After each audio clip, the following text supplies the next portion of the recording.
Hi అండి, నమస్తే. Welcome to read with Yashu. నిన్నటి భాగంలో కార్తికేయునికి దేవతలంతా తమ తమ అస్త్రశస్త్రాలను ఇచ్చి ఆశీర్వచనాలు ఇచ్చి బ్రహ్మాండాధిపత్యాన్ని ఇచ్చారు. ఆ విధంగా కుమారస్వామిని ముందు పెట్టుకుని తారకాసుర సంహార నిమిత్తం గీర్వాణులంతా మహోత్సవంతో సింహనాదం చేస్తూ చైత్రయాత్ర సంబరంతో కదిలారు. భానుప్రతాపానికి భయపడి దాక్కున్న చీకట్ల వలె మాటున ఉన్న దేవతలకు ఇంత ధైర్యం ఎలా వచ్చిందా అని ఆశ్చర్యపడి కుమారుని వృత్తాంతాన్ని తెలుసుకుని ఇంతకాలానికి తన కరవాలానికి పదును పెట్టే అవకాశం వచ్చింది కదా అని ఉప్పొంగిపోయాడు. వెంటనే సైన్యాధ్యక్షులకు కబురు పెట్టి సైన్యాన్ని యుద్ధానికి సిద్ధం చేయమన్నాడు. ఇసుక వేస్తే రాలనంత అసురగణం ఆయుధాలతో సర్వసన్నద్ధమై నిలిచారు. యుద్ధ వాయిద్యాల మ్రోతలకు దిక్కలు పిక్కటిల్లా కఠిన అట్టహాస సంబరంభ రావాలకు నిలింపులు కంపమంద చండ ప్రతాపుడై బండన భూమికి బయలుదేరాడు తారకాసురుడు. అతని సైన్యంలో దుశ్శకునాలు తోచాయి, దేవతలకు శుభశకునాలు తోచాయి. ఆకాశవాణి దేవతలను ఉద్దేశించి కుమారుని సేనాపతిత్వంలో దేవతలకు జయమగుగాక అని భావి శుభాన్ని పలికింది. ఉభయ సైన్యాలు భూమి సముద్రాల సంగమస్థానం వద్దకు వచ్చి చేరారు.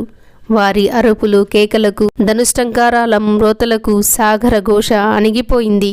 కార్తికేయుడు నానా రత్న సమన్వితమైన విమానాన్ని అధిష్ఠించగా దేవతలతనికి ఛత్రాన్ని పట్టి చామరసేవ చేస్తున్నారు. యుద్ధ ప్రారంభ సూచకంగా కాహళ ధ్వనులు మిన్నుముట్టాయి.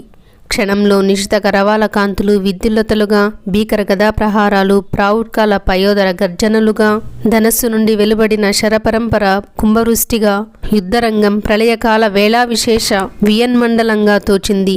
రక్తపుటేరుతో నిండిన రణరంగం సంధ్యారుణ కుంకుమ సంపన్నమై ఆకాశంలా బీతావహంగా ఉంది. తెగిపడిన తలలతో, పగిలిన కపాలాలతో, ఉబికి వచ్చిన కనుగుడ్లతో, నుజ్జునుజ్జైన మెదళ్లతో, ఖండిత బాహువులతో, విరిగిన కాళ్లతో, నరకబడిన మొండెములతో, ముద్దముద్దగా పడ్డ మాంసఖండాలతో బండన భూమి మహాబీభత్సంగా ఉంది.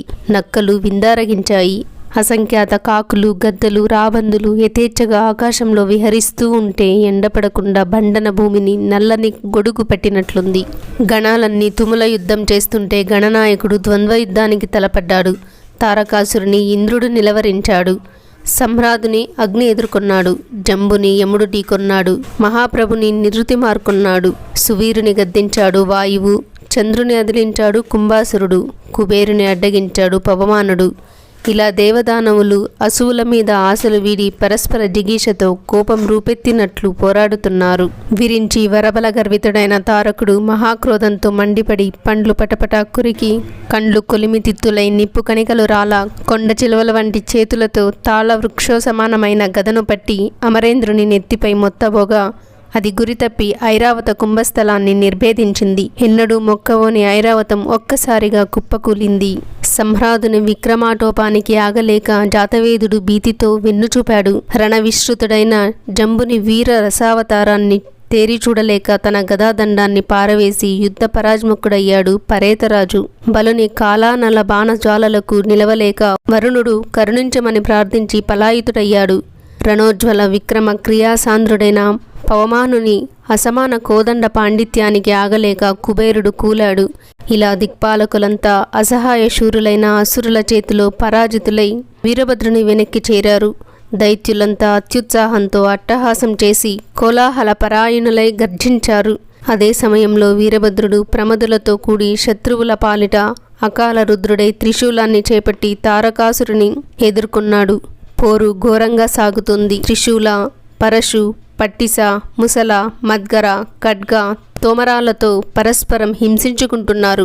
వీరభద్రుని త్రిశూలహతుడైన తారకుడు క్షణమూర్ఛితుడై లేచి కొండ గుహలాంటి నోరు తెరిచి ఒక్క బొబ్బ పెట్టి శక్యాయుధంతో దెబ్బకొట్టాడు. వారి మధ్య యుద్ధం చూపరులకు రోమహర్షణంగా సాగింది. విజయలక్ష్మి ఒకసారి వీరభద్రుని వైపు, మరొకసారి తారకుని వైపు దోబూచులాడుతూ ఉన్నట్టు తోచి ఉత్కంఠను కలిగించింది. ఇంతలో వాసుదేవుడు వచ్చి వీరభద్రునకు బాసటగా నిలిచాడు. పాంచజన్యాన్ని పూరించాడు హరి. గర్భ నిర్భేద్యమైన ఆ రావానికి తారకుని సైన్యం ధైన్యాన్ని పొందింది. నారాయణుడు 4 చేతులలో చక్రగద ఖడ్గ చాపాలను ధరించి తారకుని మీద వీర విక్రమంతో నిలిచి పోరు సాగించాడు. సింహవాహనారూఢుడైన తారకుడు వరగర్వితుడై 10,000 బాహువులతో పద్మనాభుని ప్రయోగాలన్నీ తిప్పికొట్టాడు. వారిద్దరి మధ్య యుద్ధం పూర్వ పశ్చిమ దిక్కుల యందు ఉదయించే శుక్రగ్రహంలా ఊగిసలాడుతున్నదే కానీ గెలుపు మాత్రం నిశ్చితం కావటం లేదు. ఆ విజయలక్ష్మి దేవతలను వరిస్తుందా లేక అసురులను వరిస్తుందా అన్నది రేపటి భాగంలో చదువుకుందామండి. ఈ వీడియో మీకు ఎలా అనిపించింది? నచ్చితే లైక్ చేసి కమెంట్ చేయండి. అలాగే ఇలాంటి వీడియోలు చూస్తారు, ఇలాంటి కథలు వింటారు అనే వాళ్ళకి షేర్ చేసి సబ్స్క్రైబ్ చేసుకోండి. థ్యాంక్ యూ ఫర్ వాచింగ్ అండి. సర్వం ఉమామహేశ్వర పాదార్పణం.